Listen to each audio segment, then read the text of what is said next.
Hey, thanks for stopping by my neck of the woods. I'm the gig geezer in Wood Lane, and when I'm out there driving, I'm out there to make some money. I want to help you maximize your gig hustle.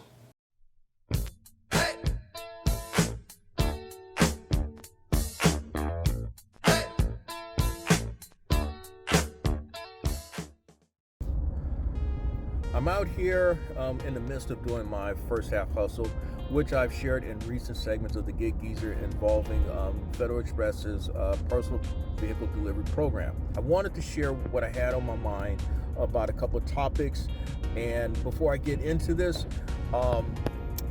hit that subscribe button if you like the content that I've provided in this segment and in other segments of the Gig Geezer. Give it a thumbs up. I also welcome your comments below in the section, and if you wouldn't mind, share my videos with other folk here on YouTube. And with that, let's get into this segment of the Gig Geezer. Well, I happened to be perusing my Instacart app yesterday, and I hit the at the bottom right section, there's the person icon, and that is your account page when you go into it. And I happened to scroll upward, and I noticed the COVID-19 vaccine tab.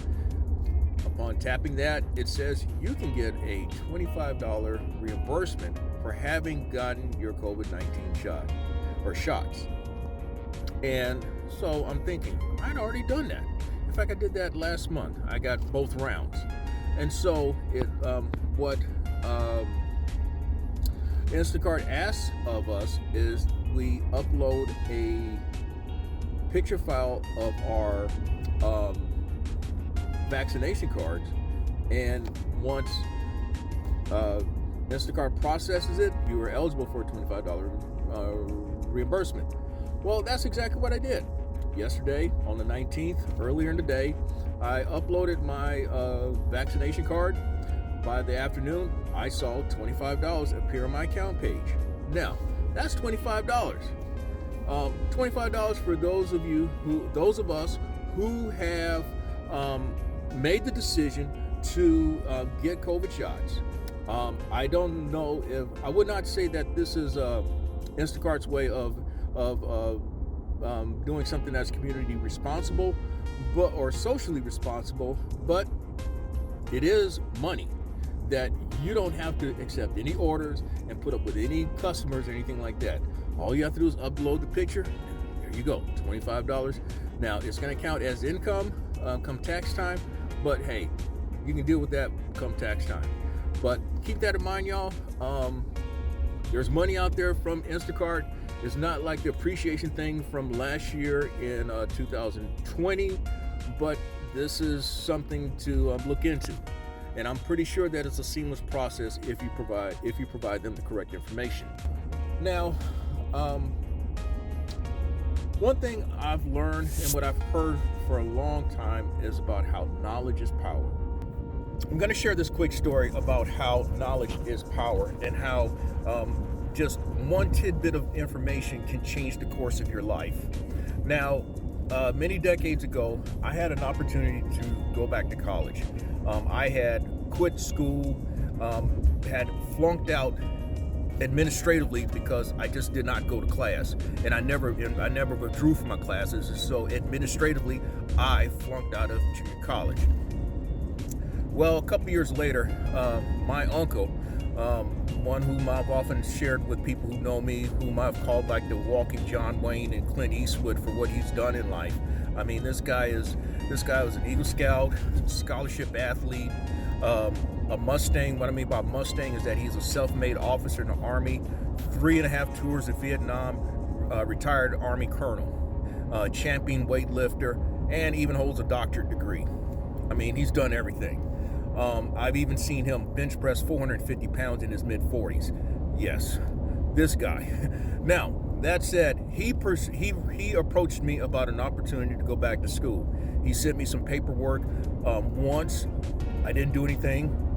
He sent me paperwork again, And by then, things in life had changed very quickly. Well, I took up on it, and so I go back home to Houston, and I'm dealing with him and the contact he had at the school that I attended, which is Texas Southern.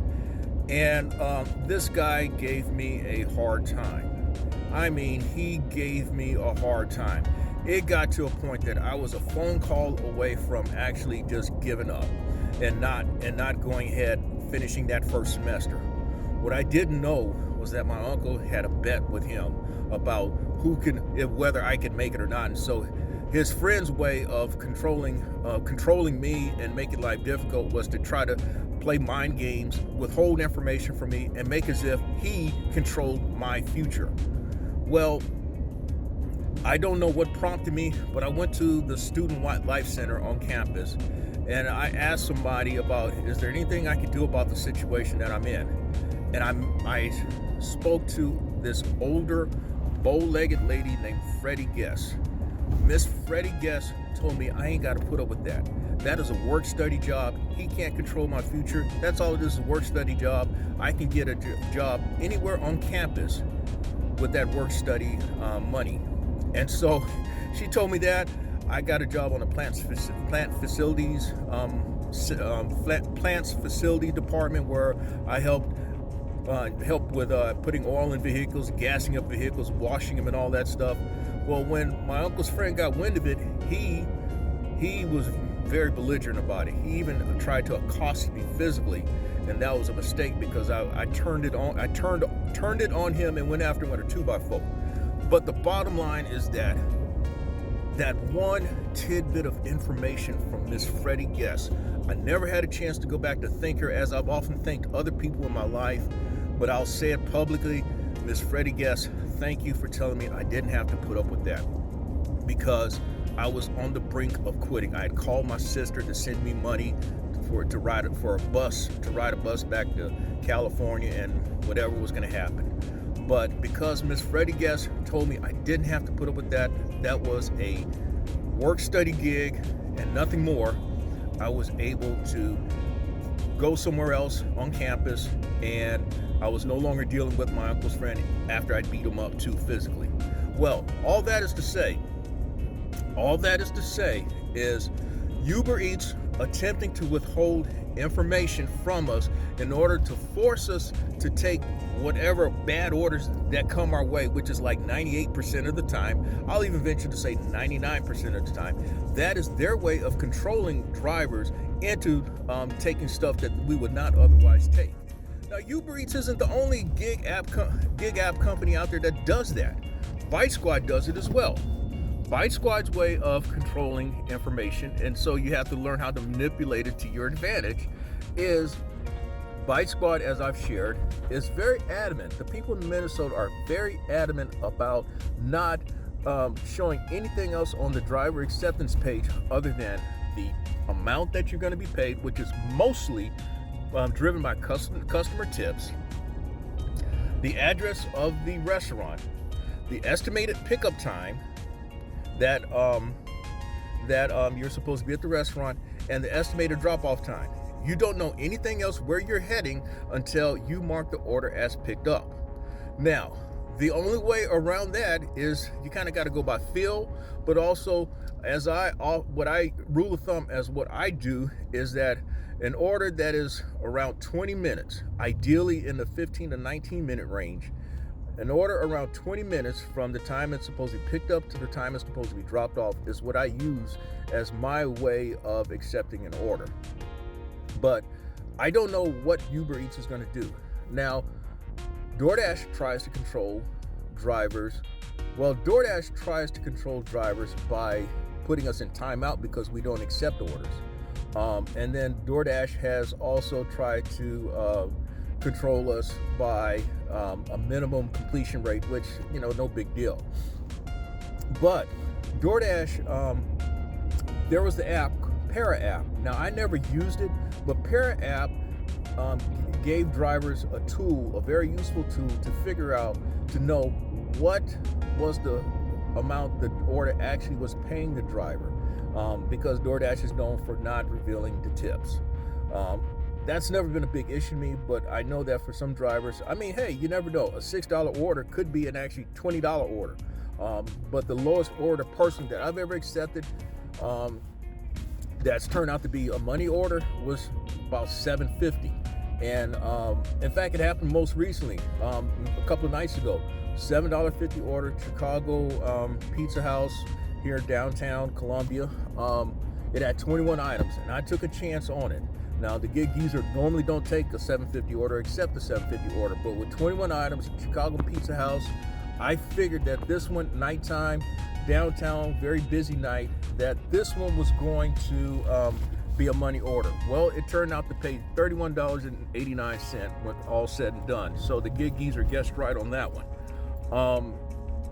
But DoorDash, most notably, sent Para a cease and desist letter, and it also attempted to deactivate drivers for a violation of terms of service, terms of agreement.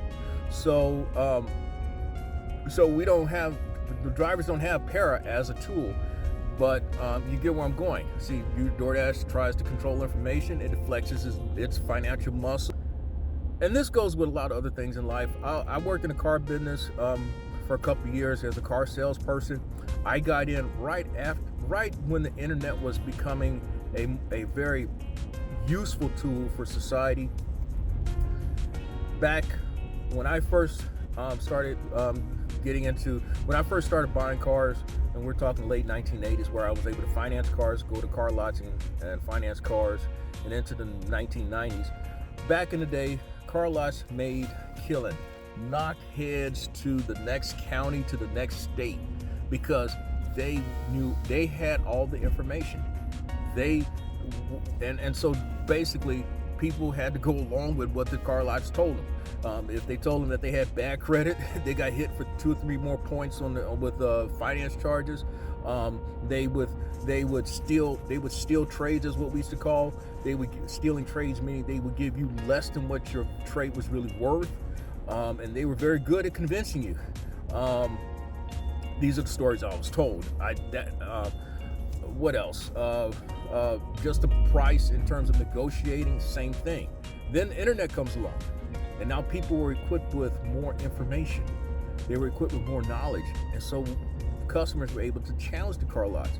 So car lots that was making profits one way in the past, they've had to figure out other ways to make profits, and that's another topic and all.